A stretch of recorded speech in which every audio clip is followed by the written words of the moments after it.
Hey everybody, this is Brad Dyke. I'm trying something new. This is a new camera setup. I'm hoping it works better. Please let me know if it doesn't come across very well or if it's fuzzy or anything like that. But it's been a few weeks since I've had a chance to do anything really. So as I was going through that process, I came across something, and this is going to be the topic we'll have on this particular video. Is I've come back around to AI again.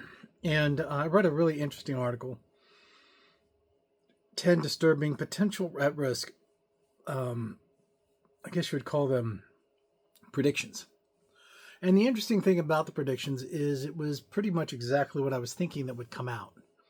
And that is some of the things that are fairly positive and some of the things that which were very negative in nature. And it goes back to the mindset that, AI should be, for all intents and purposes, an extra tool, right? Something that lets the hand do something that it couldn't do before, or offer protection, or give insight in something within the regards of intelligence, right? That's what AI is supposed to be. AI is not enterprise. AI is not cloud. It is not the buzzwords of the capacities of the past years as they're trying to make it out. The same thing back in the day when they said the word enterprise was going to fix everything. No, not even close. Neither did the cloud, neither did AI integrations and all of that stuff. The reality of the fact is there are some potential risks with AI that are new, that are not present with other environments. One is to de-intellectualize human beings and consider AI and intellect more valuable because, we put a bunch of stuff in a file called an LLM, and this is the repository of where the knowledge and insights are. And because it can come to a quicker solution, well, do your math. Is it better than human beings? Could we possibly do things without humans? Yeah. Well, can we go down that path for a minute? What if we can say, okay, we only need humans to be what they are, apes, right? Things with fingers and thumbs, legs, and bodies.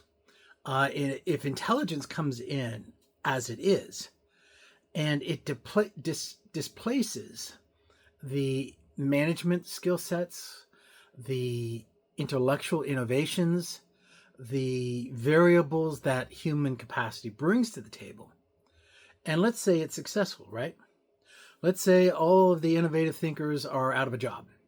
Let's say all the middle management people who need to be on the site thinking adaptively and capacitus wise to make really good decisions in a real-time environment. We replace all these assets. We use robots to replace the manufacturer workers. And the end result is we have a building with no humans in it who are building something to sell, right? To sell to someone. But the problem is there's no one to buy because the economics of the environment dictates that you're making products for the middle class, the upper middle class, the lower middle class, the general Joe Blow blue collar worker, or the white collar struggling student. Why? They're not there. You've undermined the very principle of what humans were doing at a time. Now, you can't say, well, that's no problem because they'll just be something else. What? See, I see a lot of people out there working to displace people using AI, but the reality of the fact is AI, the intelligence component of the human body, is just only that. See, that's the flaw. And we want to open up a Pandora's box, try to give AI intelligence a moral set, and the earth would be gone pretty quick because they would very quickly come to the conclusion that, I think just getting rid of the human race is the best thing because they don't mature and they don't reach that capacity to be able to bring all those other variables into the equation, including interaction. Sight, hearing, tasting, touching. There are a lot of variables in the equation that with AI, just only dealing with intelligence, doesn't address. But the end result is if we do this, if we go this one direction the prediction says, and AI basically guts the nature of the middle class. I mean, we use the term loosely, but basically the people who are making decisions, managing, creating innovative strategies, creating innovative ideas, being just creative in general, and we're going to use AI instead. Well, who's going to be there to buy the product? You see, when humans are in business to be with humans, they get good human response. When humans don't give a damn about anything but their profit, then all they've got is a pile of cash. That's it. Then they try to go out in the human world and interact, and they can't figure out what's wrong with the human world. I did everything right. I made the best profit possible for me. What's wrong with the world? Well, that's called you weren't very responsible for your community, for your society, and you forgot that when we have jobs, we have something to help keep our people growing and changing and evolving. AI should be what I do see out there, which is a different kind of prediction. It needs to be the gloves. It needs to be another tool wrapped around the human entity and added to make our productivity so much more. What about an innovative capacity that's incorporating all of the humanities and the charities and so all the other variables, which has nothing to do with AI. AI is just a question answer response system, inevitably. And so we have to be very careful here. You know, I'm a manager myself, and I care for my people. Beans and bullets matter. And it's important because not only am I working with these people to do the jobs that we do, but I also want them to be successful. I want them to think about their investments. I want them to think about their education. AI needs to make human beings want to be better, not replace them. And I think that's the truth of the matter, because there are a lot of value. Absolutely, there's a lot of value, just like any other technology. May it be VMs, may it be antiquated capacities, may it be cloud, hypercloud, multi-cloud environments. There's value with AI, absolutely. But when you look at AI and you see, well, really all it is a question answering system. And if you drop the human element out of the equation, who are you going to sell to? Why should there even be businesses? They shouldn't exist, technically speaking, because the AI interactions would replace them, per se. And that the transactions going on eventually evolve from AI being there for the human race, becoming AI for AI. And that is absolutely not acceptable. Not in my book. For all of the deities out there who want to create their own universe or their own race or whatever, good luck. Because last time I checked, I was a human being. You know, I have a pulse. And frankly, in a nutshell, I do use AI to help me with some static code sets and things like that, just to optimize things after I created something. That's the right approach. When I create something and I bring it into a creation, then I'll say, hey, AI, is there any optimization that can be done here? And it's going to say, yeah, you can. You can lower your segmentation controls, shorten out your MTU outputs, and your BGP will be a better transmit. Stuff like that. Great, thanks. I appreciate that. Maybe my brain was a little tired.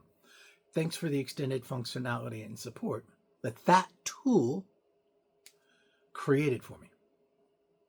So once again, I say to my compadres and all those executives up there and below there, is that no, AI is not an all catch-all, can-all fix for everything out there. And when you look at being cost-effective, careful that you don't throw the human baby out the door when you gut the building, okay? Because that is kind of the reason why the building is there, to offer shelter and home for a human being. But if you dismantle the economics of your society by short hauling as much as possible, then things like robotics and AI and other associated components are going to be a risk to the continuation of the human race. So, with that being said, robotics are awesome. Don't get me wrong. They can do the things that can harm humans. A lot of dead people in this world, in the industry of manufacturing, and in the renaissance of the industrial age. Many humans died.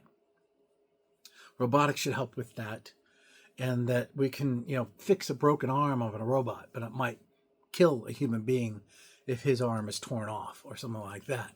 So that's the principle there. We should always look at all tools we have as strictly those things that extend us from what we are, not replace us. Remember that. That's the key thing. Now, for all of those who out there who want to create the most ultimate blah, blah, blah, blah, blah, blah, blah, because you want to be God in a way, well, yeah, check with your faculties there, because that narcissism, basically in a nutshell, means that you're deficient in somewhere else in your life, and that you're overcompensating this way because of something in the other way. You need to look in the other direction and fix the real problem, not your need to create the perfect whatever, just so that you can conquer and have something under your name. That's defeatism in the worst way. But I usually do talk a lot about technologies and things like that. And, but at the same point in time, some of the things that which we're doing now are really seriously making some real potentially damaging inroads to this industry. And it's really against those who just see nothing but the short-term money gain. And then when they're senior citizens and they realize what they've done, then they're going to say, what did I do? You can't do that. You cannot think that way.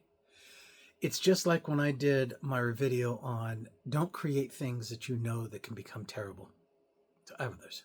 In other words, if you know it can be horribly, terribly used against people, and it could be a great benefit toward people, then maybe it doesn't need to exist. And that's a real serious thought. And many a time have I created things in my head, in my career, and I stopped. I said, no, it could be a great packaging system for the people who need food, but it also could be a devastating weapon used against somebody who wants to just take out an entire country. Those kind of things. You even come close to thoughts like that, reevaluate your criterias and just forget it and move on to the next idea and just keep going, because sometimes those are tests. The good Lord sends you tests. He says, well, let me show you something that's really devastating. But also could be of real value. Now, if you're willing to skip the devastation, do you want the good value? And the answer is always no. Because the devastation, someone out there, because they can, will take advantage of that factor and use that weapon in a terrible way. And this is very prevalent now with UAVs. It's now become an innovation of destruction with UAVs. What was once a toy and was really neat and could do some really incredible things on the positive side, right? Well, now we've got the same thing running around with bullets on their tops and bombs on their bottoms, killing people indiscriminately out there at the hands of the remote controller. Now, bring AI into that equation and you give authorization to the entity to be able to execute without human interaction. Do your math. A couple viruses and you can instruct an entire fleet of UAVs to attack their own citizens.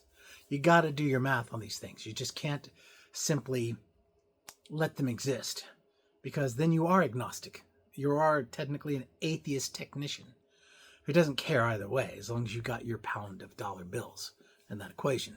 Then that's sad, because you don't have any future in this world if that's the way you think things. Because you don't care about children, you don't care about people's lives, you probably don't even care much about your own life if you're that kind of a person. And I hope you're not. And I hope that you find somewhere else in your life that will bring you to that capacity. But remember that it's a level of responsibility in this field to take responsibility for our actions and our accords. And, when you look at billions of dollars of potential income and you look at thousands or even possibly millions of losses of life because of the development of the technology which you have, you need to have some moral and ethical responses to yourself, at least not for your own children. And if you don't have children and you don't care about human life, and you don't really care about anything except what you can build on your own platform, then, my friend, you have a very serious problem in your life. And it has nothing to do with money. Well, this is Brad Dyke. Sorry I'm on my moral horse here, but as always, I'm also doing my technical reviews and doing things which will be really hopefully inspiring because, AI doesn't do any of that, by the way. Over here, working a garage, creating new ideas, new thoughts, new, functions, and so on. That's okay because I'm a human being. I'll let you do. God bless and have a great week. Thank you.